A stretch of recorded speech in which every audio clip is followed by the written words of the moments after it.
Hello there, good evening. The First Minister has said he can't rule out calling an election as he faces a vote of no confidence at Holyrood. It comes as the SNP ended their power-sharing agreement with the Scottish Greens.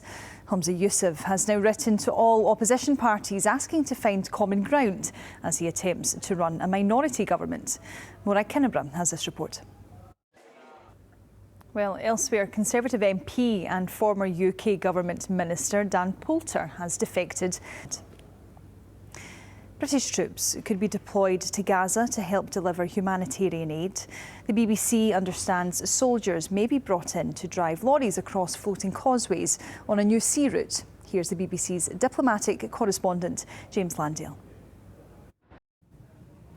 Some of the day's other news now, and the family of missing man Rodrigo Falcon have been informed after the discovery of a body in the Highlands. Now, a migrant who'd paid to be on the small boat channel crossing earlier this week that resulted in tragedy has told the BBC he decided not to make the journey because he was worried about the number of people getting on board. An investigation is continuing into exactly what happened when violence broke out, resulting in the death of 5 people, including a young girl. John Donnison reports now from Calais. Ukraine says Russia has carried out another massive air attack overnight, hitting 4 thermal power plants in 3 regions. The mayor of Kharkiv, the country's second biggest city, claims one missile narrowly hit a hospital with 1,000 people inside.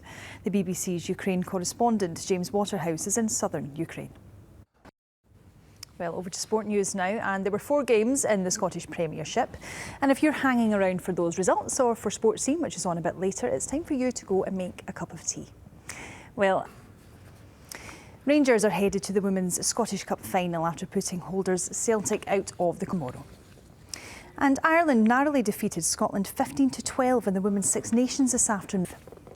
Well, away from sport, the Kelpies are 10 years old. The 30-metre... Well, coming up after this programme, a very special episode of The Edit. Here's David, Amy and some special guests with what's on the bill for the very last time. Let's take a look at the weather now. Here's Judith. Well, that's all your news and sport tonight from myself and all of the team. Please enjoy the rest of your weekend. Bye-bye.